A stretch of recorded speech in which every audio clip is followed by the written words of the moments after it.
Du temps avec François Cluzet. Il était pourri mon clap, non? Oui, il était bien.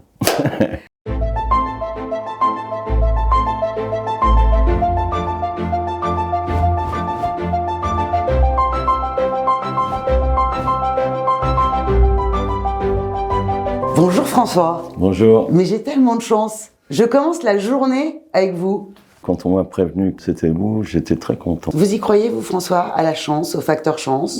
Oui, je vais même vous raconter un truc. Il y a un neurochirurgien à qui on avait demandé « Qu'est-ce que le destin ?» Il avait répondu « Le destin, c'est un enfant qui dit « J'ai de la chance » à côté d'un enfant qui dit « J'ai pas de chance ». Donc la chance n'existant pas, soit vous y croyez, soit vous n'y croyez pas. Et ceux qui y croient ont une espèce de petit truc en plus. C'est-à-dire que toutes les opportunités devant eux, ils les transforment comme si c'était une chance. Et ça leur donne un supplément d'énergie, je dirais. Dans le métier d'acteur, il y a évidemment le destin, il y a surtout beaucoup de travail. La chance, elle intervient aussi? Énormément, énormément. Bien évidemment, est-ce que c'en est, est-ce que c'en est pas, importe peu. Mais il y a des gens qu'on rencontre et on estime que c'est une chance. Parce que on s'attendait pas à avoir une aussi belle rencontre. Parce que moi, j'ai rencontré des gens magnifiques. Des acteurs, des metteurs en scène, des actrices, beaucoup, qui m'ont beaucoup aidé. Même au début de ma carrière, j'avais une telle revanche sociale à prendre que j'étais prêt à bouffer tout le monde. Et finalement, j'ai rencontré des gens, et notamment une actrice qui est devenue une amie. J'ai compris que finalement, pour réussir sa vie, il y avait plus intéressant que le marketing. Il y avait l'idée d'essayer de chercher quelque chose d'artistique. Or, on fait un métier commercial, et en même temps, le cœur, ça ne peut pas être commercial. Donc j'ai pris cette voie-là et je la regrette pas parce que ce qui compte pour moi avant tout, c'est la vie, plus que le cinéma. D'où la différence entre réussir sa vie et réussir dans la vie. Voilà. Le top, c'est quand on a les deux. Oui, c'est ça. Mais réussir sa vie, ça me paraît important de vieillir en ne regrettant pas d'être passé à côté de tellement de choses. Puisque de toute façon, on va passer à côté de tellement de choses que le tout pour le tout, c'est une bonne chose. Et même si c'est un petit côté cureton, l'altruisme, la générosité, le don de soi. Je disais hier, même une miette de pain, si un acteur peut donner quelque chose, il faut qu'il le donne. C'est terrible ceux qui ne donnent pas grand-chose, parce que finalement, c'est ça notre job, c'est de donner un peu d'émotion. Ouais. Et vous y croyez, vous, au karma, à l'effet boomerang? Je donne, je reçois. Moi, je crois plus à donner qu'à donnant. C'est-à-dire que je trouve que l'énergie pour donner nous transforme. Donc, je crois beaucoup à l'altruisme. C'est pas pour ça que je suis altruiste moi-même, loin de là, mais je crois beaucoup au fait de donner parce que dégage en nous quelque chose qui nous rend fiers, bizarrement. La chance en amour, vous y croyez? Oui, je l'ai eu aussi. J'ai eu la chance de... Vous savez, quand je suis rentré au cours Simon, j'avais 17 ans, j'avais jamais vu autant de filles que ça. Il y en avait, on était 250. Et il y avait 200. Et comme moi, j'ai été élevé par mon père et mon frère... J'étais mais complètement fasciné, j'ai pas de sœur et tout ça, et donc c'était très intéressant pour moi de les voir sur scène, parce que sur scène on voit tout, quoi, hein, c'est-à-dire on voit le cœur, on voit la passion, on voit le trac des débutants et tout ça, et oui, ça a été... Oui, j'aime bien cette idée du mektoub, du karma, en plus finalement on ne devient que ce qu'on a semé, quoi, hein. La pierre des crapules ne deviendra jamais un ange, quoi. C'est pas possible. Quel genre d'amoureux vous êtes? Je vous imagine bien amoureux transi. Oui, moi je suis un absolu, je suis fidèle, alors jusqu'à la rupture, si vous voulez. Mais moi j'aime bien l'idée de l'amour absolu, ça me plaît, même si c'est romantico, ça m'est égal, je sais pas, je trouve que c'est mieux, quoi. Je trouve aussi. Votre rapport au temps, qu'est-ce que ça vous évoque, le temps qui passe? Eh ben, j'en suis un peu largué. Quand mon père a eu 70 ans, je lui ai demandé si c'était passé vite. Il m'a dit oui, en 5 minutes. J'avais 35 ans à l'époque. Je dis bon, il me reste 2 minutes et demie, quoi. Donc, il faut que j'accélère. Et à vrai dire, ce que je ressens, c'est la communication est bien plus facile. Les rencontres sont plus faciles en vieillissant. Et puis finalement, d'avoir choisi en partie l'humilité m'a fait gagner beaucoup de temps. Parce que j'avais en face de mes yeux la prétention dans mon enfance, chez mon père, chez d'autres, et je voyais comment on pouvait rater sa vie avec le fait de prétendre, toujours ce fameux complexe d'infériorité qui se transforme en supériorité. Et finalement, j'ai préféré jouer profil bas, il me semble, hein, peut-être pas tout le temps, mais j'ai gagné en curiosité. j'ai pu essayer de m'éloigner de mon ignorance. Et ça, la lucidité de ça, elle est très bonne à vivre, je crois. Aujourd'hui, c'est le sacre du paraître, des corps refaits, des visages lisses, du filtre. Merci. Qu'est-ce que ça vous évoque, ça, François? Oui, je sais pas. Ce qui me fait peur, si vous voulez, c'est de ne pas quand le corps ne vieillit pas comme la tête, quoi. Ça me paraît assez dangereux finalement. Mais je peux comprendre que des femmes ou des hommes aient envie de ressembler à autre chose qu'à ce qu'ils ressemblent eux-mêmes, parce que ils ont du mal. Vous savez l'anecdote formidable d'une femme ou d'un mec qui va chez le chirurgien esthétique et dit et le type se dit cette femme ou ce mec va à tout prix vouloir qu'on lui enlève les poches sous les yeux. Et non, le type dit je supporte pas mon nez. Hein, voilà. Donc on se voit. Est-ce qu'on se voit faux? Est-ce qu'on se voit faussement?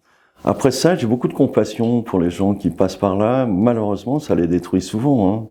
Nombre de femmes et aussi de mecs que j'ai vus totalement défigurés finalement. Mais eux, peut-être, se trouvent mieux comme ça. Ce qui est plus flippant, je trouve, François, c'est quand on voit des jeunes filles, des jeunes femmes, des jeunes filles de 20 ans qui se font refaire les pommettes, les fesses pour tenter de ressembler, alors qu'elles sont très jolies, à leurs idoles. Maintenant, quand vous parlez des jeunes, je jette un œil sur ces émissions, les Marseillais, trucs ça. Et là, au-delà de la vulgarité et de la bêtise, parce que vraiment, ils en sont encombrés, il y a vraiment une façon d'être défiguré. C'est-à-dire vraiment, il y a plus de retouches que de vocabulaire. Et ça, je trouve que ça va faire mal à un moment donné. Ça va faire mal à un moment donné. À 20 ans, vous étiez dans quel état d'esprit, François? Dans quel? À 20 ans. Dans quel état d'esprit? J'étais prêt, par la revanche sociale, à tout bouffer. J'ai une chance incroyable, c'est que je suis tombé sur une prof en 2e année. Évidemment, ça m'a filé confiance. Je passais une scène et puis elle est montée sur scène, s'est adressée aux autres élèves en disant « Vous voyez, lui, c'est un grand acteur. » Et moi, j'ai 20 ans, je disais « Putain !» Et du coup, ça m'a sonné, quoi, parce que je me suis dit « Ah tiens, merde, alors, comment je vais faire pour devenir meilleur ?» Et je suis tombé dans le piège de me dire « Les meilleurs acteurs, c'est les plus sensibles. » Et donc, j'ai été vers tout ce qui pouvait m'hyper-sensibiliser, mais là, j'ai morflé vachement. Mais parce que c'était un manque de confiance. Mais la chance que cette femme m'a donnée, c'est que d'un seul coup, je me suis dit, c'est pour moi, quoi, c'est pour moi. Et donc, j'ai travaillé tout de suite. C'est aussi à cette époque-là, entre 20 et 25 ans, qu'il y avait des choix à faire. Soit on devenait un peu un requin, et on allait chercher les rôles avec les dents et tout ça. Bon, moi, je suis tellement réservé, et puis il y a l'orgueil aussi qui fait que j'arrive pas à dire à quelqu'un, je veux travailler avec vous. Nous, les acteurs, on a besoin du désir. Mais comme je vous l'ai dit, à un moment donné, c'est l'enfance aussi qui est venue se mêler là-dedans. Il y avait tellement d'émotions. Je me suis dit, je préfère vivre avec mon émotion, donc avec cet irrationnel de je sais pas pourquoi je suis comme ça, mais je suis comme ça. Et il faut que j'aille à la découverte de moi-même et d'un éventuel potentiel. Je suis convaincu que finalement, on n'explore qu'une toute petite partie de soi-même.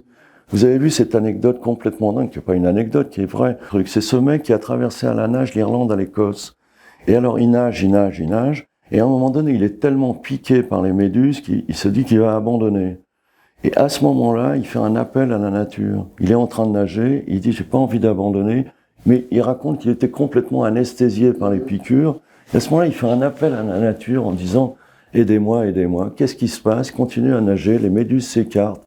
Des dauphins arrivent, Oui, non. Il y en a un qui crie, il y en a 14 qui arrivent, qui lui empêchent d'avoir les vagues, et il met 2h30 pour finir au lieu de 4 heures. Et je me suis dit, mais putain, le potentiel qu'on doit avoir et qu'on ne connaît pas, quoi. Bien sûr. Alors bon, ça aussi, ça fait part d'une grosse naïveté de ma part, mais tant pis, c'est ça que j'aime. Ouais. La célébrité, elle est arrivée très fort, mais pas très vite. Elle est arrivée à 50 ans. Oui. Vraiment, on ne le dit à personne. Oui.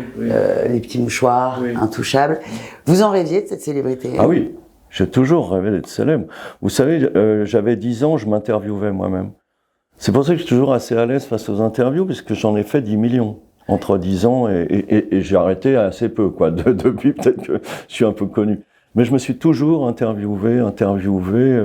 J'avais besoin de ça, j'avais besoin d'être connu, mais c'était un problème de manque d'amour, quoi. Donc, il fallait que je sois une vedette. Et je me rappelle que je marchais dans la rue, et si je dépassais une grand-mère revenant du marché, je commentais comme quoi j'étais un grand pilote de Formule 1 et que je venais de la doubler, et que j'allais gagner la course. Et après, j'étais très modeste. Ouais, Cluzet a encore gagné. Oui, mais enfin, vous savez, j'ai une bonne voiture. Non, j'ai toujours rêvé de ça. Lorsqu'on devient célèbre, François, est-ce qu'à un moment, on est obligé ne serait-ce qu'un petit moment, de perdre en humilité? Est-ce que c'est obligatoire à un moment de prendre un peu le melon? Non, non, bon alors comme vous le disiez, moi c'est arrivé relativement tard, mais aussi comme j'avais commencé par le théâtre, j'ai refusé des films au début qui auraient pu me faire connaître plus tôt. Quelquefois je me dis c'est con, tu manquais de confiance, ça se trouve t'aurais pu faire des films commerciaux à 25 ans et puis que ça dure encore. Mais j'étais obsédé par le fait, tellement j'étais passionné par ce métier, de finir ma vie avec ce métier, et avec le théâtre notamment. Donc je ne voulais pas être un has-been un jour. Je suis peut-être devenu, mais je voulais pas ça. Je voulais jouer encore Harpagon à 75 ans, quoi.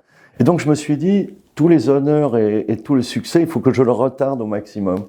C'est là où j'ai eu cette espèce de chute de confiance, où tout est arrivé, les excès, la fête, la revanche sur l'enfance et tout le machin.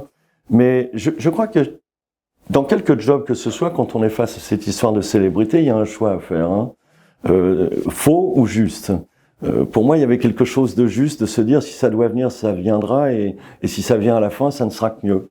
Finalement, ce que je demande, c'est pas de faire des bons films, ce que je demande, c'est de faire des rencontres avec des gens qui sont humains, qui sont généreux. J'ai besoin de beauté. J'ai besoin de beauté chez les metteurs en scène, que ce soit des filles ou des mecs. J'ai besoin de poésie. Tout ce qui est hors du commun m'attire, quoi. Je peux avoir le meilleur metteur en scène, si c'est une merde humainement, j'arriverai pas à faire le film. Ça m'est arrivé, hein, et de me fâcher, d'ailleurs je suis connu pour ça, parce que dès qu'un type manque d'éthique, je lui rentre dedans, parce que pour moi la vie prime avant le cinoche, quoi. Quand vous regardez dans le rétro, François, vous vous dites quoi? Ben, je me dis que j'ai aimé, c'est ça que je voulais, j'ai aimé, j'ai eu de la chance, le mot revient, j'ai aimé, si je vivais encore 300 ans, je crois que je multiplierais par 10 ce truc-là, bon, avec les difficultés que ça représente, parce que l'amour, et surtout l'amour absolu, c'est une croisière. Moi qui détestais, parce que j'étais anti-modération, j'étais tellement excessif, je détestais le compromis, la concession, et je me suis rendu compte que si on veut aimer longtemps, pour moi, aimer, c'est ne faire que pour l'autre, c'est chercher l'épanouissement de l'autre. C'est-à-dire aimer, s'adresser presque au plexus en disant « moi je sais des choses que peut-être tu ne sais pas de toi, mais qui transpirent, l'évanescence, et c'est vers ça qu'il faut que tu ailles. » Donc c'est non seulement laisser une vraie liberté à l'autre, parce que finalement, si vous laissez une liberté à l'autre, le risque que vous prenez, c'est qu'elle rencontre quelqu'un d'autre. Mais après tout, c'est aussi ça l'amour, c'est amener cette personne vers sa vie, sa propre vie. Pour finir cette interview, François, je vais vous laisser finir la phrase « Il est grand temps de… » Il est grand temps de vivre. J'adore. Merci François. Moi aussi, merci. j'adore.